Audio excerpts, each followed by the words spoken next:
अल्हम्दुलिल्लाह इन्होंने मेहनत किया है। तो आज ये बच्चा जो छोटा सा था आज ये उस्तादों का भी उस्ताद बन गया। तो अब मैं दावत किताब देता हूँ हकीम डॉक्टर फयाज अहमद चौहान साहब के तशरीफ़ लाएँ और अपने तजुर्बात तो मुशाहदा बयान करें। नहमदुहु व नुसल्ली अला रसूलिहिल करीम, अम्मा बाद फ़ाउज़ु बिल्लाहि मिनश शैतानिर रजीम, बिस्मिल्लाहिर रहमानिर रहीम। मेरे नहायत ही वाजिबुल एहतराम असातिज़ा कराम और मेरे हम मकतब साथियों, अस्सलामु अलैकुम रहमतुल्लाहि व बरकातुहू।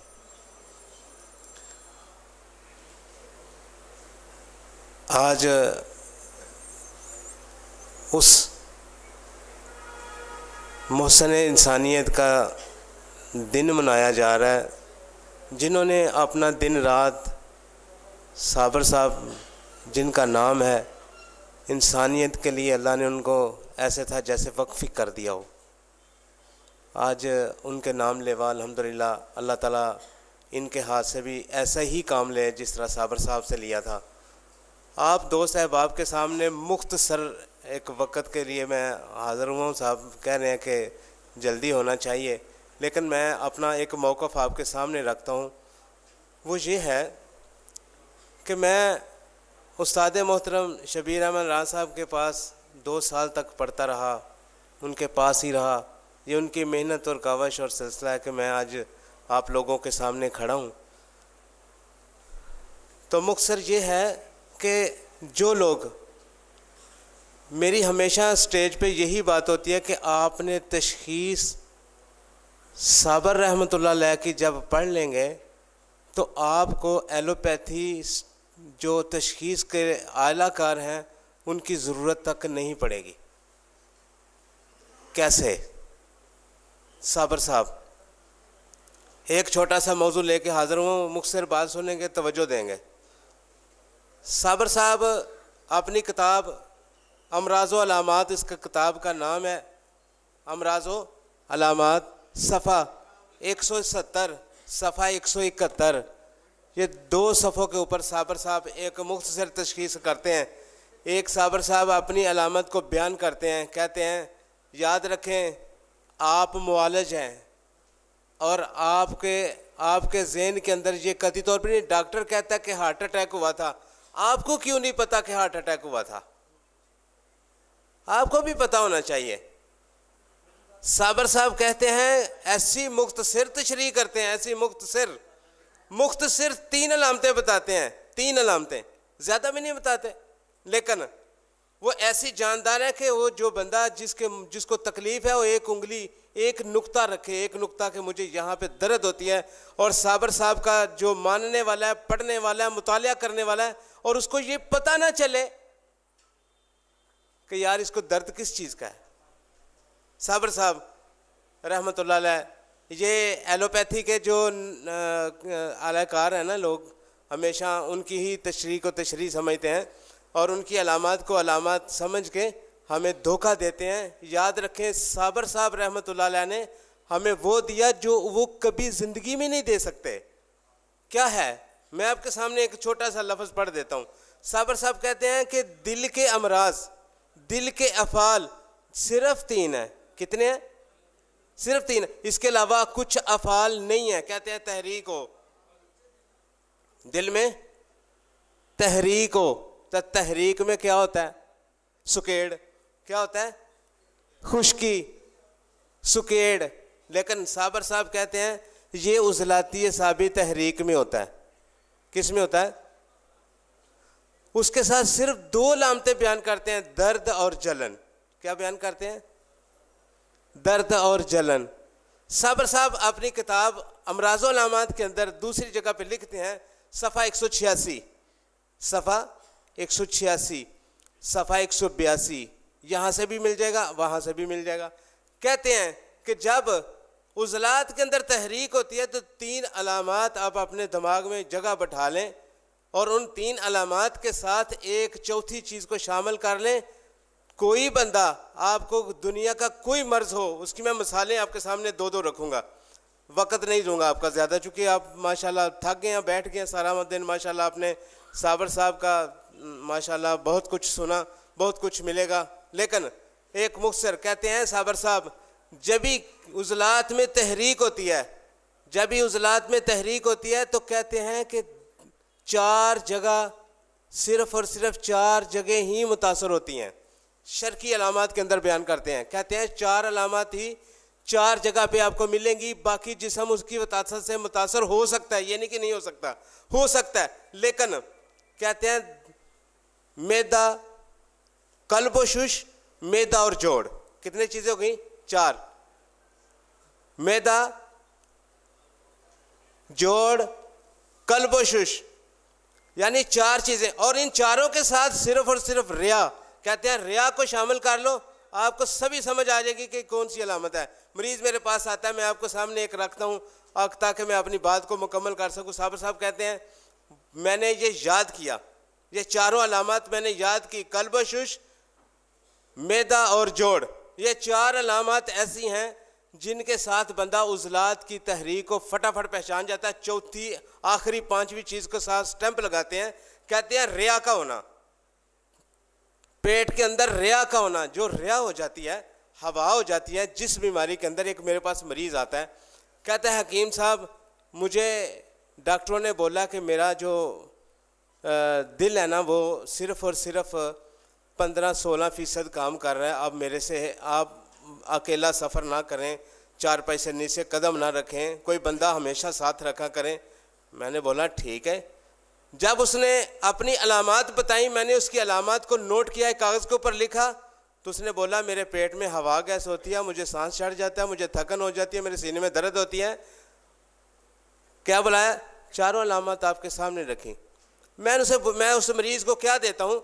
जब मैंने उसकी नब्ज़ को देखा, नब्ज़ के अंदर मैंने सबसे ज़्यादा तवज्जो वाली आपके सामने याद रखना चाहिए, जो मैं आपको सामने रखना चाहता हूँ, वो असल मकसद क्या है कि जो साबर साहब ने हमें कायदा कुलिया कानून दिया, वो कानून क्या है? वो कहते हैं अगर नब्ज़ के अंदर नज़मपन आ जाए, नज़म पाया जाए, तो आपने क्या करना है? नब्ज़ के अंदर अगर नज़म पाया जाए तो आपने मुसल या मलयन से उसका इलाज करना है। मैंने उसकी नब्ज़ को देखा तो नब्ज़ के अंदर क्या था? नज़म था, गैर मुंतज़म नब्ज़ नहीं थी, मादे की पुख्तगी को ज़ाहिर करती थी। अब मैंने उसका इदरार करना था, मैंने उस बंदे को मुसल 3 दे दिया। क्या दिया? मुसल 3 दे दिया। 3 मुसल जो साबर साहब ने तहकीकातुल मुजरबात के अंदर बताया, जिसके अंदर तुम्मा और मुसब्बर 2 जुज़ हैं, उसके अंदर और चीज़ नहीं है। तो मैंने आपके सामने उसके अंदर जो मैंने सबसे ज़्यादा जो एक चीज़ आपके सामने रखनी थी वो ये थी कि सब लोग मेरे से इतफाक़ नहीं करेंगे कि मैंने उज़लाती गुदी उसका इलाज किया, चूँकि साबर साहब ने बताया कि ये उज़लाती साबी मरीज़ है। उज़लाती साबी तहरीक का इलाज उज़लाती गुदी करना है, गुदी साबी या गुदी उज़लाती इलाज नहीं करना, ये डन है। आप लोग परेशान कहाँ होते हैं वो आपके सामने रखता हूँ। वो आप लोग परेशान ये होते हैं, याद रखें उज़लाती गुदी ग़िज़ा के अंदर नमक साबर साहब ने नहीं लिखा।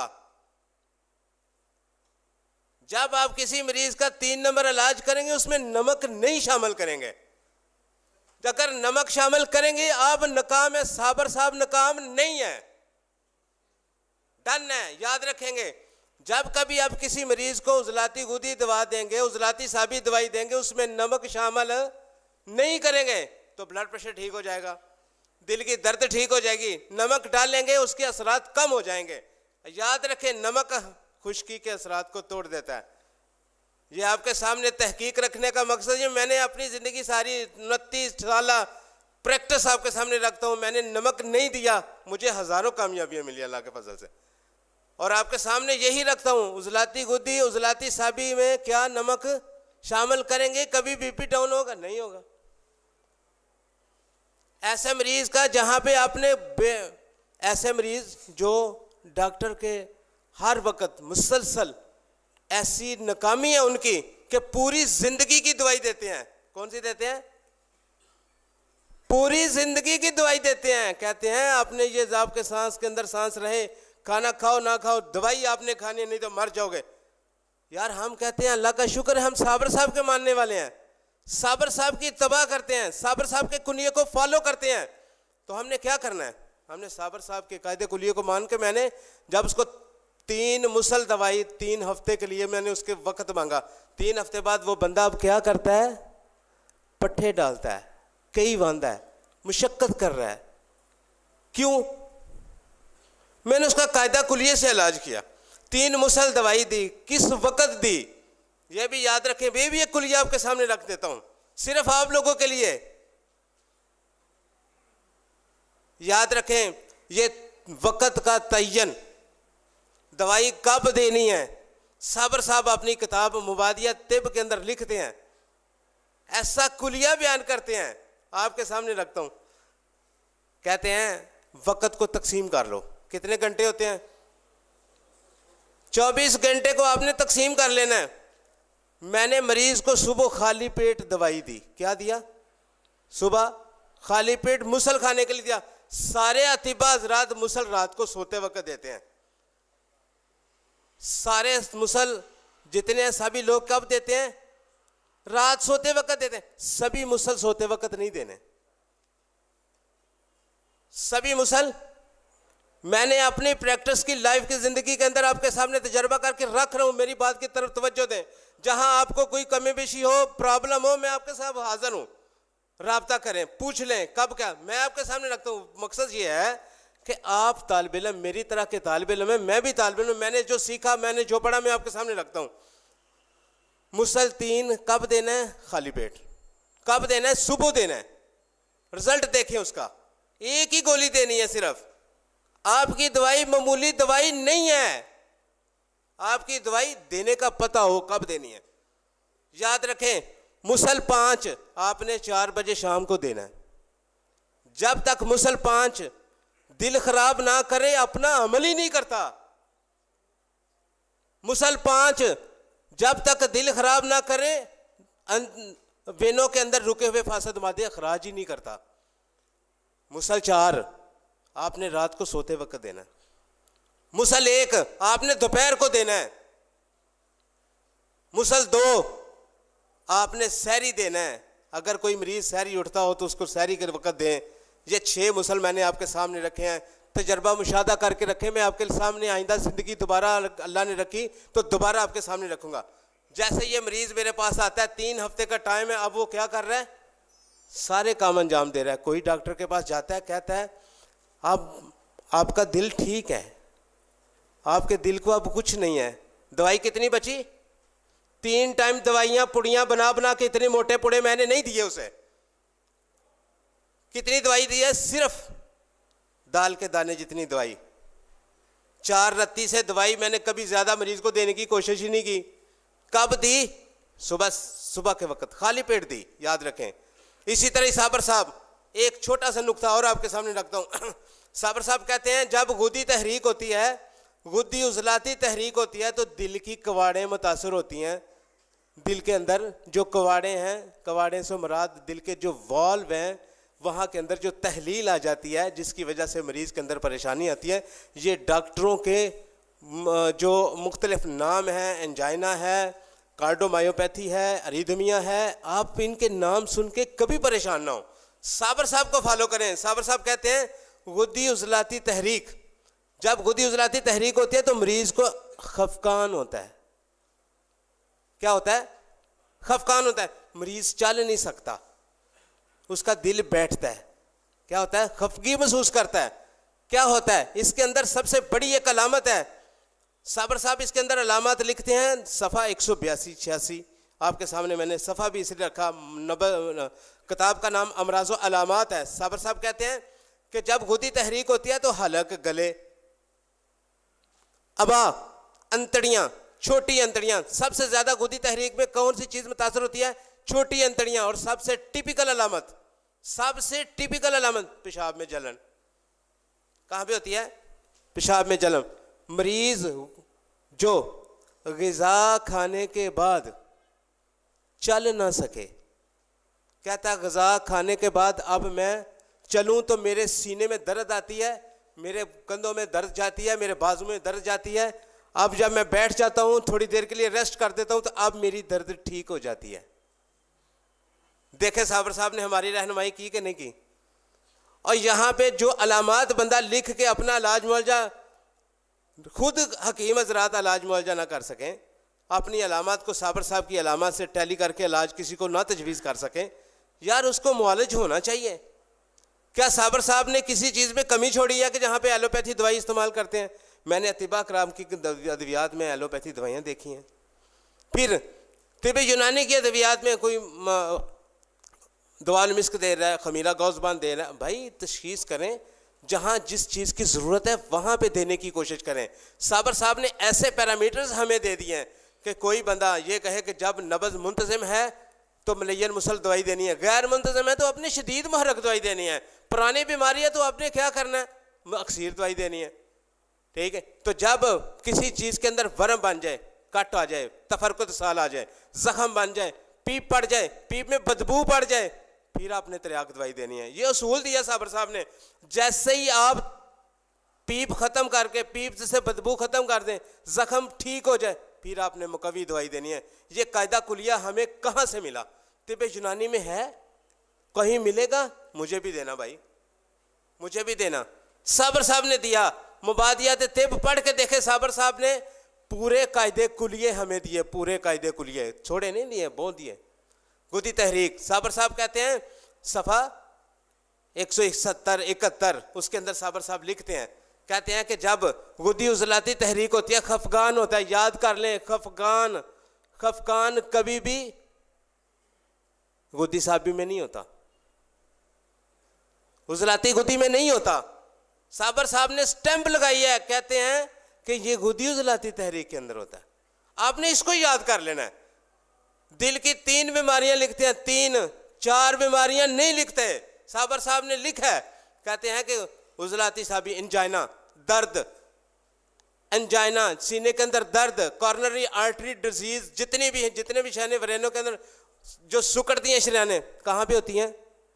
ये उजलाती साहबी तहरीक में। साबर साहब ने लिखा है, मैं खुद से नहीं कहता, मैंने तो तजर्बा में शादा किया, मैंने तो तजर्बा में शादा आपके सामने रखा। ये उजलाती साहबी तहरीक के अंदर होता है। उजलाती साहबी तहरीक के अलावा उजलाती गुदी में अगर जब आएगा, इसके अंदर साबर साहब ने 2 अलामात ऐसी बताई हैं कि तालिब इल्म हमेशा आसानी से उसको बयान कर सकता है, आसानी से तशखीस कर सकता है। कितनी बड़ी बीमारी हो, कितनी बड़ी बीमारी हो, आप बीमारी का नाम सुन के दवाई तजवीज़ नहीं करेंगे, सिर्फ अलामात इंडिकेटर जो हैं उनको फॉलो करेंगे।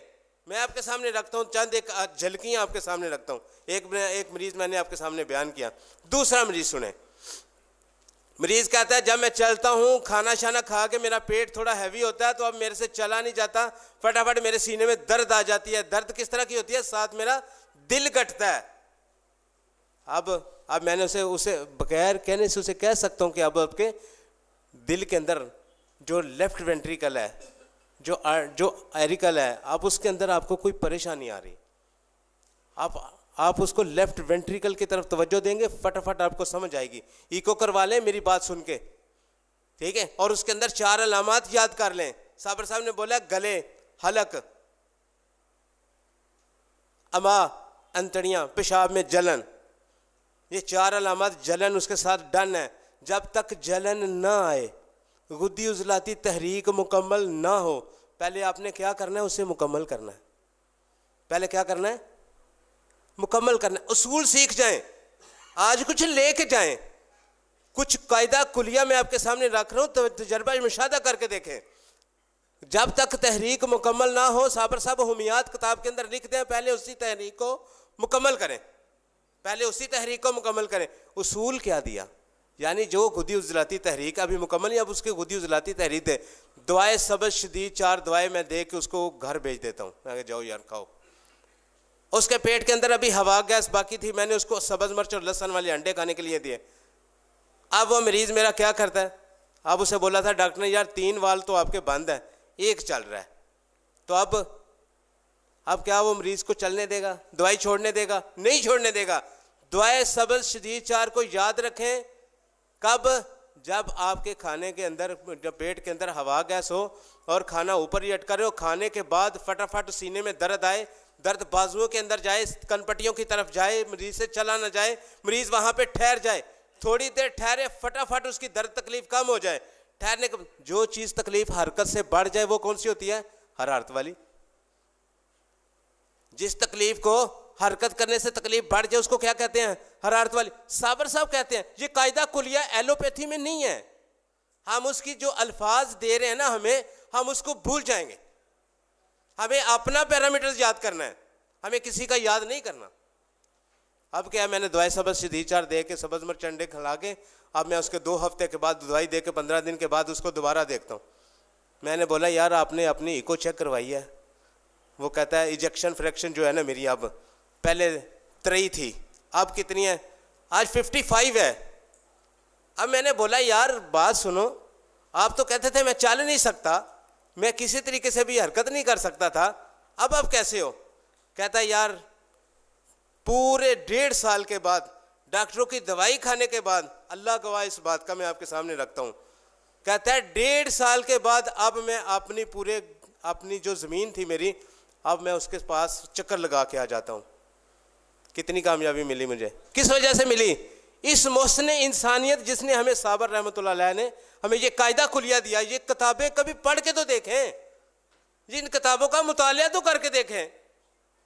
साबर रहमतुल्लाह अलैह की कुतब को के अलावा किसी का मुतालिया ना करें। मेरी आपके सामने दावत है, जहाँ पे भी आपको समझ ना आए, मोड़ एमनाबाद उस्ताद मोहतरम शबीर अहमद राज साहब के बाद पास आखिरी महीने का जुमा आता है, हज़ारों सवालात लिख के मेरे पास ले आए, मैं आपको इंशाल्लाह तसल्ली तशफ़ी कराऊंगा, पढ़ने की कोशिश करेंगे। उस्ताद साहब हमारी रहनुमाई करेंगे, उस्ताद हमारे पढ़े बैठे हैं, इनकी रहनुमाई होगी।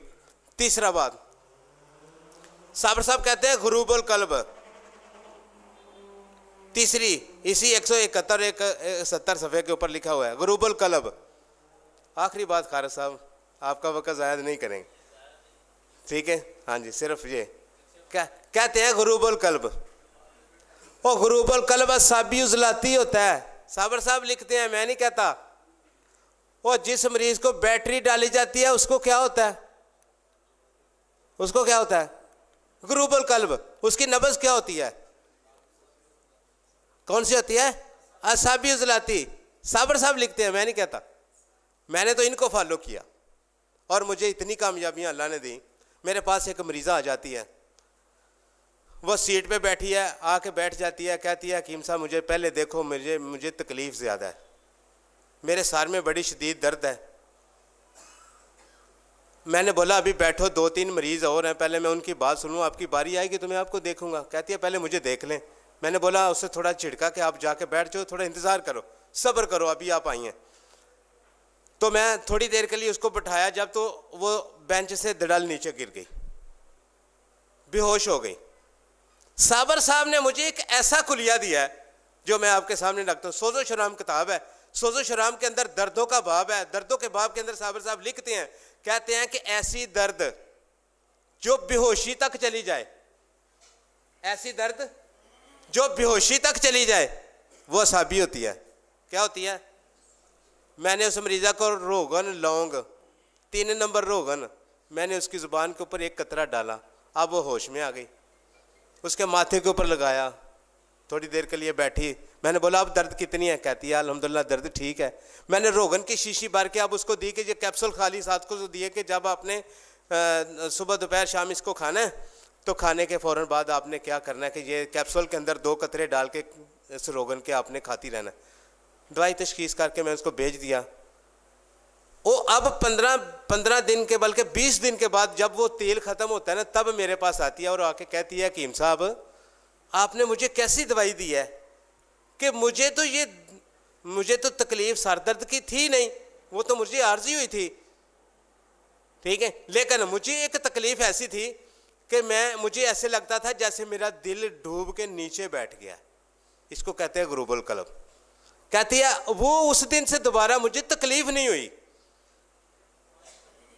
उस दिन से 15 दिन 20 दिन के बाद जब उस तेल ख़त्म हुआ फिर आई मेरे पास। उसको मैंने 3 नंबर खाने पीने की चीज़ें दी, लेकिन नमक नहीं दिया था। मैंने नमक उसे नहीं दिया था। तो आपसे मेरी गुजारिश है कि साबर रहमतुल्लाह अलैह की जितनी कुतब हैं उनका मुतालिया करें और इस मोहसिन इंसानियत को खराज तहसीन पेश करने के लिए अगली दफ़ा इंशाअल्लाह ज़िंदगी रही तो फिर आपके सामने हाज़िर होऊंगा और आपसे जो मैंने आज मेरी लंबी गुफ्तगू थी लेकिन मैंने उसको मुख्तसर किया खालिद साहब के कहने से मुख्तला, तो इंशाअल्लाह ज़िंदगी रही तो दोबारा मुलाकात होगी। अस्सलाम वालेकुम वरहमतुल्लाहि वबरकातुहू। बहुत मुस्तफ़ीद होना चाहते थे। दूसरे अहबाब की भी बड़ी ख्वाहिश थी कि फ़याज़म चौहान साहब को सुनेंगे, बल्कि उनके उस्ताद मोहतरम ने भी जो है वो इनको वक़्त दिया था, लेकिन हम वक़्त की कमी के शिकार हुए हैं।